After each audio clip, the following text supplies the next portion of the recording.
Assalamualaikum warahmatullahi wabarakatuh. Dan selamat pagi anak-anak Ibu. Semoga hari ini sudah join ya. Karena pagi-pagi tadi IP-nya berubah. Jadi semoga hari ini bisa masuk dengan IP yang terbaru diberikan ya. Oke. Ibu harap hari ini semua dalam kondisi yang sehat walafiat ya, dijauhkan dari segala penyakit, tetap semangat dalam menerima pembelajaran ya. Ya tidak lupa diucapkan puji dan syukur kehadirat Allah SWT karena atas ridhonya lah, atas kehendaknya lah kita bisa berkumpul lagi pada pembelajaran hari ini walaupun secara daring ya, tepatnya pada hari Jumat 16 Oktober 2020. Semoga apa yang kita laksanakan hari ini bisa membawa manfaat yang baik untuk kita semua. Amin. Oke, pertama-tama sebelum kita memulai pembelajaran hari ini akan jauh lebih baik kita berdoa bersama dulu ya, menurut agama dan kepercayaan kita masing-masing. Berdoa mulai.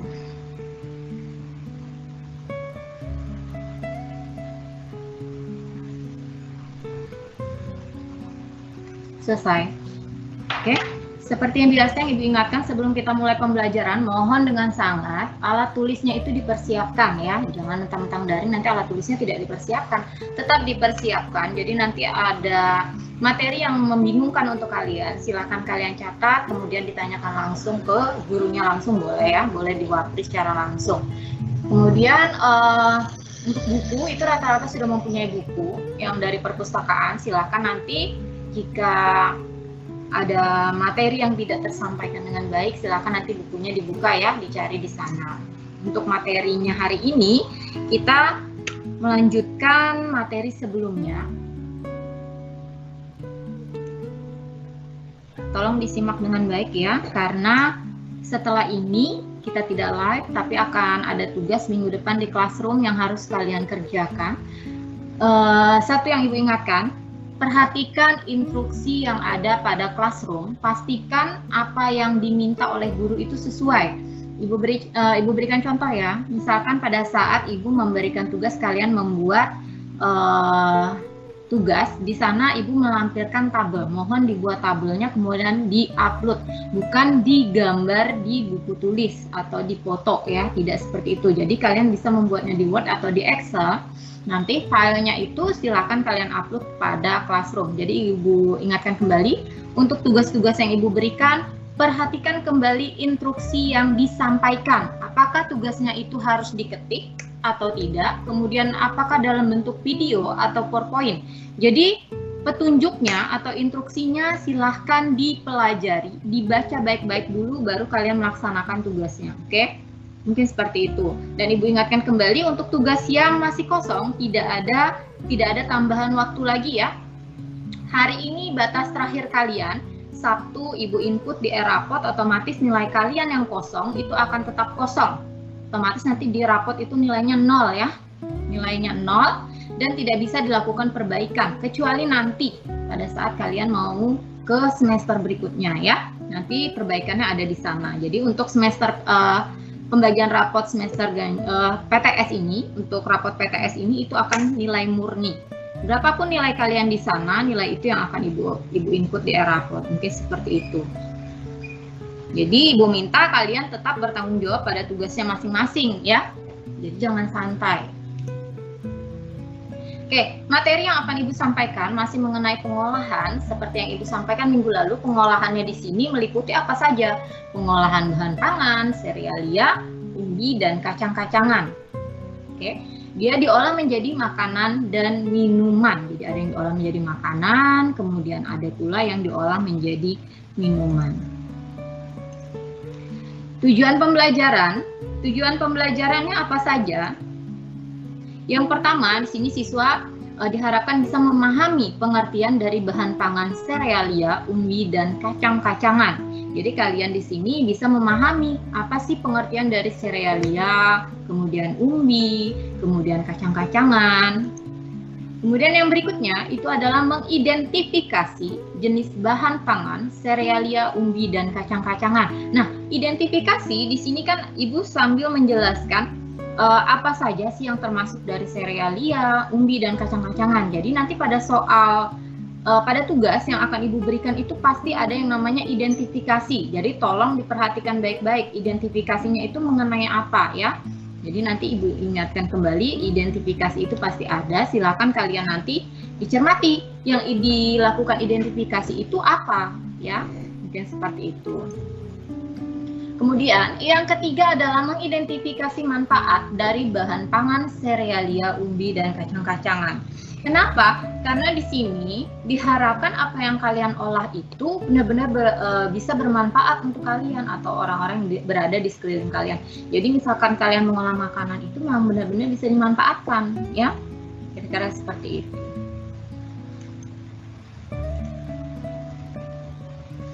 Kita melanjutkan materi sebelumnya, masuk kepada jenis dan manfaatnya ya. Jadi jenis yang pertama kita bahas adalah serealia dan manfaatnya itu bagian B, jagung. Karena untuk yang padi sudah kita bahas sebelumnya. Oke, jagung. Jagung itu merupakan tanaman semusim. Nah, di mana siklus hidupnya itu dia diselesaikan selama berapa? Berapa hari? 80 sampai dengan 150 hari. Ibu ulang ya. Jadi jagung itu merupakan tanaman semusim. Dia siklus hidupnya itu antara 80 sampai dengan 150 hari. Nah, siklusnya ini dia terbagi lagi menjadi dua, ada yang secara pertumbuhan vegetatif, kemudian ada pertumbuhan generatif. Nah, ini untuk di materi IPA juga ada ya, jadi nanti bisa disinkronkan saja. Jadi siklus untuk jagung itu ada pertumbuhan vegetatif dan generatif. Apa sih itu tanaman semusim? Ada yang tahu tidak? Nanti Ibu jelaskan ya. Oke, varietas jagung itu yang ada di Indonesia. Nah, ini kita bahas yang hanya yang ada di Indonesia saja. Jadi yang ada di Indonesia itu ada yang jagung berwarna kuning, kemudian berwarna putih. Kalau jagung kuning itu biasanya itu kalian lihat, ini contohnya tidak usah jauh-jauh ya, yang ada di sini itu merupakan jagung kuning. Kalau jagung putih itu biasanya diolah menjadi pelengkap sayuran, biasanya seperti itu. Misalkan diolah sayur bening, capcay, kira-kira seperti itu ya.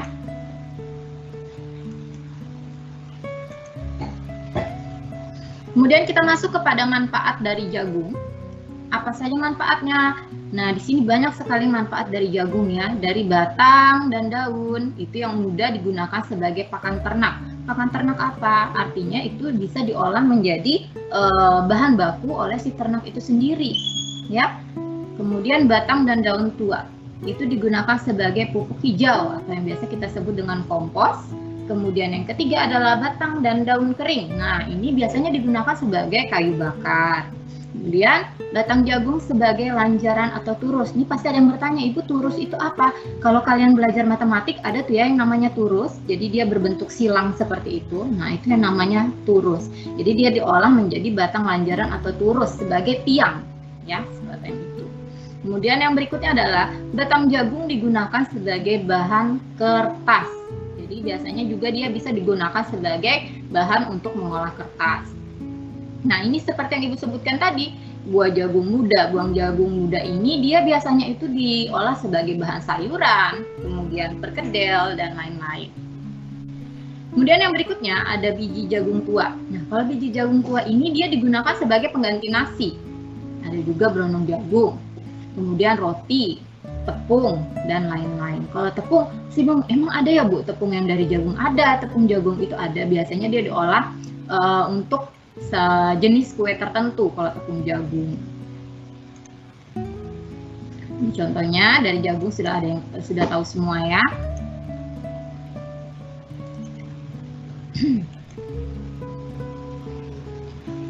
Bagian C adalah gandum. Oke, gandum itu untuk masyarakat di India dia digunakan sebagai makanan pokok. Jadi masyarakat India itu menjadikan gandum utuh yang sudah menjadi tepung atau biasanya dikenal dengan apa? Atta. Jadi diingat ya, nama lain dari tepung. Sebentar ya. Jadi yang dikenal sebagai produk atau makanan pokok dari India itu adalah atta. Jadi diingat, kalau ada pertanyaan nanti kalian tahu. Makanan pokok dari masyarakat India itu dikenal dengan nama apa? Yaitu adalah atta. Jadi dia itu gandum utuh yang sudah diolah menjadi tepung. Nah, kalau di India, dia itu digunakan sebagai makanan pokok mereka. Beda halnya di Indonesia. Kalau di Indonesia ini, masyarakat hanya menjadikan gandum sebagai bahan roti, kemudian mie. Padahal gandum juga memiliki kandungan karbohidrat yang cukup tinggi, sama seperti nasi, ya. Sama seperti nasi. Jadi gandum itu memiliki karbohidrat yang cukup tinggi, sama seperti nasi. Itu bedanya antara India dan Indonesia. Kalau di India sebagai makanan pokok, kalau di Indonesia dia hanya sebagai apa tadi?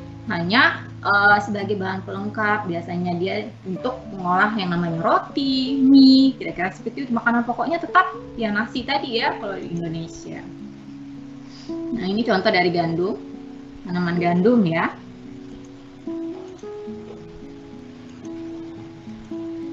Lanjut ke materi yang berikutnya, masih pada olahan gandum. Nah, ini manfaatnya. Manfaatnya itu apa saja? Yang pertama, untuk mengkonsumsi gandum itu akan membuat tubuh kita merasa kenyang lebih lama. Kenapa? Karena seperti yang Ibu sampaikan tadi, kandungan karbohidrat yang terdapat pada gandum itu tidak kalah pada kandungan yang terdapat pada nasi. Jadi sama-sama memiliki karbohidrat yang cukup tinggi. Karena serat larut yang ada pada gandum itu cenderung memperlambat pencernaan karbohidrat sehingga mengurangi lonjakan yang namanya kadar gula darah yang pada akhirnya itu tidak mendesak kita untuk selalu makan. Nah, biasanya gitu. Jadi akhirnya kita sudah mengkonsumsi yang namanya gandum, nanti tertahan tuh kenyangnya lebih lama. Nanti ada jarak yang lumayan lama agar kalian bisa mengkonsumsi makanan lain.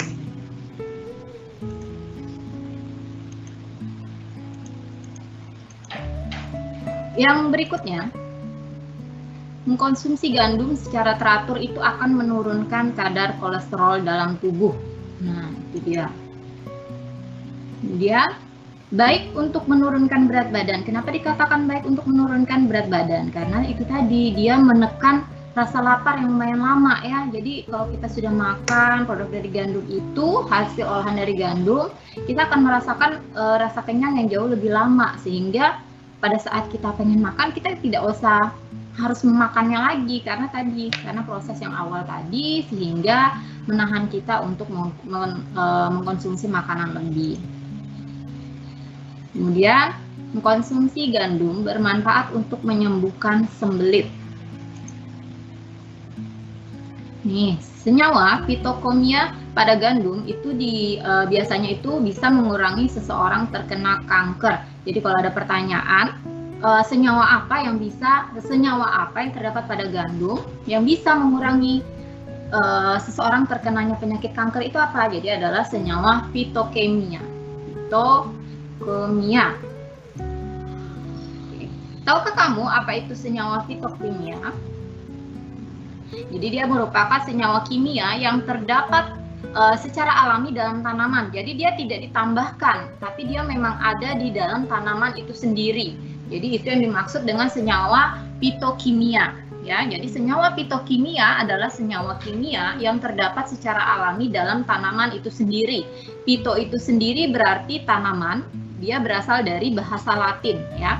Jadi kalau misalkan ada pertanyaan, bahasa Latin dari tanaman itu apa? Itu adalah fito. Oke. Next yang berikutnya. Bagian D adalah sorghum. Ini bisa dibilang kalian awam mendengar kata-kata sorghum ya. Mungkin ini pertama kali kalian mendengar kata-kata sorghum. Nah, sorghum itu adalah tanaman serbaguna yang dapat digunakan sebagai sumber pangan. Dia bisa digunakan sebagai sumber pangan, kemudian pakan ternak, kemudian bahan baku industri. Nah, tanaman sorghum ini dia memiliki jenis atau yang mirip seperti tanaman jagung, namun tumbuhnya itu dia lebih tinggi. Kalau jagung mah tidak tuh. Nah, dan dia cocok ditanam di tempat yang kering maupun berair, serta tahan terhadap hama daripada tanaman sejenisnya. Kalau menanam sorghum ini malah untungnya tidak merepotkan bagi yang menanamnya. Karena itu tadi, hama tadi dia bisa bertahan dari hama. Dan cocok di tanaman di tempat yang kering ataupun berair. Si bingung sorghum yang seperti apa? Nah, ini jenis sorghum. Jadi dia mirip seperti tanaman jagung, hanya saja dia menjulang lebih tinggi. Itu untuk sorghum ya.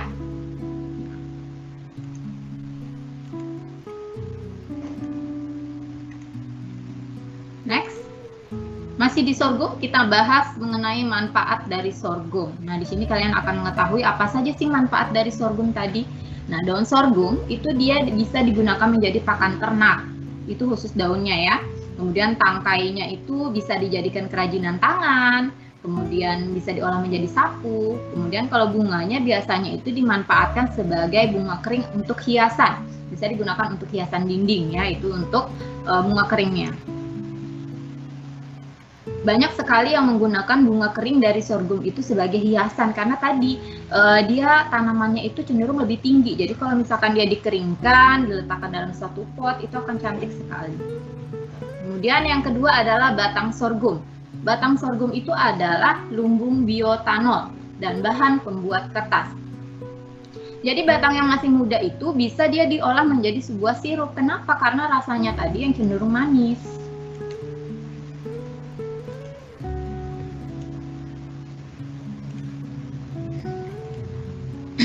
Yang berikutnya adalah akar sorghum. Nah, akar sorghum ini digunakan sebagai jamu untuk memperlancar peredaran darah. Biasanya itu cukup diseduh, lalu airnya itu diminum. Oke, seperti itu. Kemudian yang berikutnya ada biji sorghum. Nah, kalau biji sorghum ini kandungan gizinya sangat besar. Ada nilai proteinnya, kemudian kalsium, dan karbohidratnya itu lebih besar dibandingkan beras dan jagung. Ya. Jadi kalau misalkan ada pertanyaan, jenis atau kandungan yang lebih besar karbohidrat yaitu antara beras dan jagung, kemudian biji sorghum yang mana yang jauh lebih besar? Otomatis jawabannya adalah biji sorghum. Selain itu dia juga memiliki kaya serat dan mengandung gluten rendah.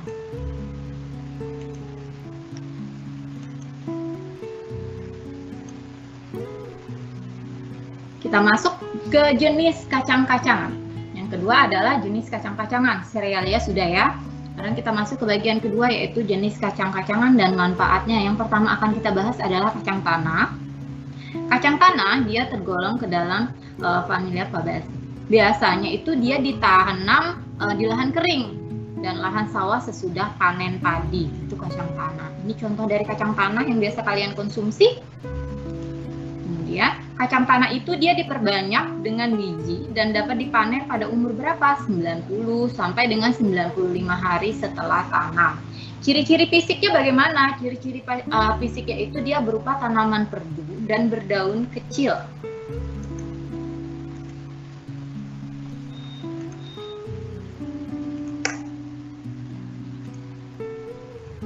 Oke, lanjut. Jadi dalam kacang tanah itu terdapat kandungan nutrisi yang sangat dibutuhkan oleh tubuh. Di antaranya apa saja? Ada yang namanya serat, kemudian protein, karbohidrat, kemudian lemak, dan vitamin, serta berbagai jenis mineral. Nah, ini adalah kandungan-kandungan nutrisi yang terdapat pada kacang tanah ya, tolong diingat. Kemudian yang berikutnya ada folat. Folat ini sendiri sangat penting dalam mencegah cacat tabung saraf pada bayi yang baru lahir. Nah, makanya pada saat ibu-ibu hamil itu dianjurkan untuk mengkonsumsi yang namanya kacang-kacangan ya. Kemudian vitamin E. Vitamin E merupakan antioksidan yang bersifat larut lemak yang kuat dan membantu menjaga integritas selaput lendir dan kulit, terlindung dari radikal bebas. Nah, dengan vitamin E-nya ini kulit kita itu akan terlindung dari sinar matahari ya, dari radikal bebas. Jadi ada baiknya kalau kita itu mengkonsumsi banyak kacang-kacangan.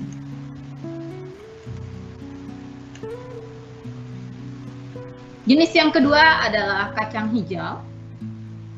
Nah, kacang hijau ini dia merupakan tanaman semusim yang mempunyai umur panen antara 55 sampai dengan 65 hari setelah tanam. Oke, kalian dari tadi mendengar yang namanya tanaman semusim. Apa sih itu tanaman semusim? Jadi Ibu jelaskan sedikit ya. Tanaman semusim itu adalah tanaman yang satu kali panen, ya. Dia hanya satu kali panen saja. Nah, jika sudah panen itu harus kalian ulang kembali tahapannya dari awal. Itu maksud dari tanaman semusim. Jadi satu kali tanam dan satu kali panen. Ini dia contoh dari kacang hijau. Kalau olahannya itu banyak sekali ya. Ada yang digunakan sebagai olahan untuk bubur kacang. Kemudian isi dari bakpia. Banyak ya, banyak sekali. Kemudian ada juga yang diolah menjadi sayuran.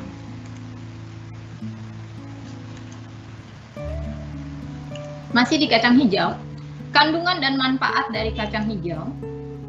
Yang pertama yaitu adalah mengandung kalsium, fosfor, zat besi, vitamin B kompleks yang berkhasiat sebagai obat beri-beri, demam, dan pelancar air seni. Berikutnya, mengandung zat besi yang tinggi sehingga dapat bermanfaat bagi penderita kurang darah atau anemia yang biasa dikenal dengan anemia ya. Anemia itu terjadi karena apa? Karena itu tadi dia kurang istirahat, kebanyakan begadang, akhirnya tidurnya tidak teratur. Itu bisa menyebabkan kurang anemia ya. Kalau pada wanita biasanya terjadi pada saat menstruasi. Nah itu bagus tuh.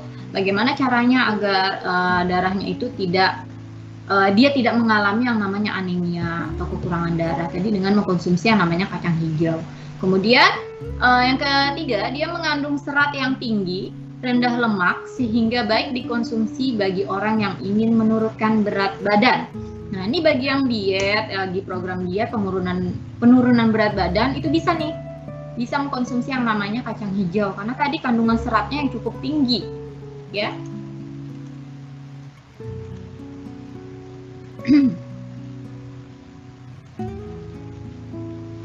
Kemudian yang berikutnya, mengandung vitamin B kompleks, sangat baik sebagai makanan pendamping ASI. Biasanya ini digunakan oleh ibu-ibu yang menyusui. Kemudian, mengurangi kadar kolesterol dalam tubuh karena seratnya tadi sifatnya dia mudah larut, ya. Jadi bisa mengurangi kadar kolesterol. Kemudian, kandungan mineral seperti kalsium, kemudian fosfor itu dapat menjaga kekuatan dan pertumbuhan tulang dan gigi, serta mencegah osteoporosis pada orang tua. Yang berikutnya dapat menghaluskan kulit. Jadi benar ya, kacang hijau itu tidak bohong, dia memang bisa menghaluskan kulit kalau kita rajin mengkonsumsi kacang hijau.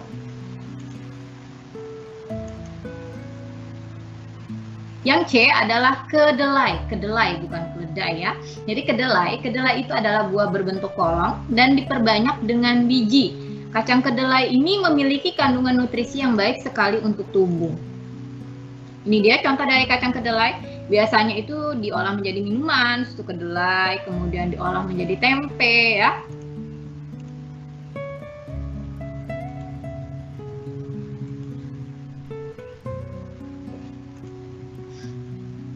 Kemudian kita masuk kepada kandungan nutrisi dari kedelai. Pertama adalah kandungan protein nabati yang tinggi, berguna untuk membantu sel tubuh dan baik untuk vegetarian.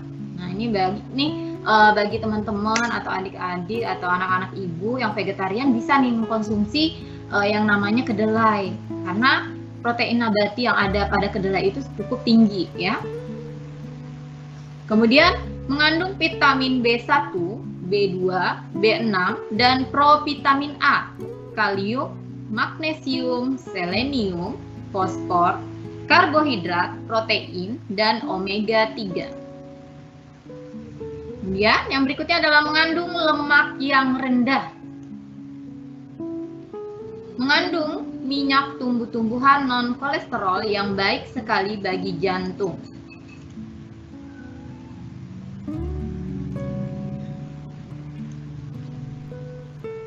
Masih pada kedelai, kandungan apa saja sih yang terdapat pada kedelai? Jadi ada beberapa kandungannya ya. Yang pertama itu adalah mengandung lecitin. Nah, lecitin ini dia bermanfaat untuk menjaga kolesterol dalam tubuh, kemudian untuk memetabolisme tubuh, melindungi organ hati. Jadi bagus sekali ya jika dikonsumsi. Kemudian dia seperti Ibu bilang tadi, mencegah anemia, kemudian meningkatkan kemampuan seseorang dalam berpikir. Kemudian mencegah osteoporosis atau keropos tulang pada orang tua ya. Mengandung antioksidan seperti vitamin E dan B kompleks yang dapat melindungi kulit dari sinar UV dan menunda penuaan dini. Jadi itu tadi kandungan nutrisi yang terdapat pada kedelai. Banyak sekali kan, jadi tidak rugi yang namanya jika seseorang itu mengkonsumsi banyak sekali kacang-kacangan, itu tidak merugikan bagi seseorang ya.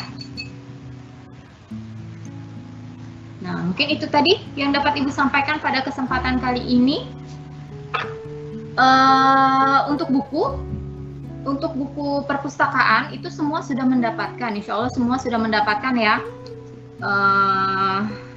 Sepertinya ada beberapa kelas deh yang belum. Nah nanti silakan nanti materinya apabila tadi mendapat ada kekurangan, silakan kalian buka pada buku perpustakaan kalian, silakan dipelajari pribadi. Jika ada yang ingin ditanyakan boleh ditanyakan langsung ke Ibu. Ibu ingatkan kembali, tugas minggu depan pada classroom itu tetap harus kalian kerjakan sesuai waktunya. Kalau tenggang waktunya itu selama 1 minggu, dalam 1 minggu itu tugas sudah selesai, oke? Kemudian perhatikan kembali instruksi yang Ibu berikan. Perhatikan kembali apakah tugas itu diketik dalam bentuk Word atau Excel, kemudian apakah dia dibentuk dalam PowerPoint atau video. Silahkan kalian amati sendiri. Jadi Ibu tidak menerima lagi tugas yang tadi awalnya Ibu minta dalam bentuk Word, kemudian disertakan tabel dan insert gambar, itu hanya kalian gambar di buku tulis kemudian dipoto, itu tidak akan Ibu terima. Ya, jadi mohon dengan sangat instruksi yang Ibu berikan pada tugasnya itu diperhatikan dengan baik. Silakan lengkapi tugas-tugasnya. Ibu tunggu sampai dengan hari ini, tepatnya jam 10 malam. Karena lewat dari itu, hari Sabtu pagi itu Ibu nilainya itu akan Ibu import langsung ke Eraport. Jadi mohon maaf bagi yang nilainya kosong itu akan Ibu beri nilai 0 ya. Mungkin itu saja yang dapat Ibu sampaikan pada kesempatan kali ini. Jika ada kekurangan mohon maaf, jika ada kesalahan dalam penyampaian mohon maaf. Kemudian apabila masih ada materi yang kurang mengena pada kalian, silakan kalian boleh menanyakan langsung kepada Ibu, silahkan japri langsung. Akhir kata, wassalamualaikum warahmatullahi wabarakatuh. Ketemu lagi nanti di kesempatan yang akan datang.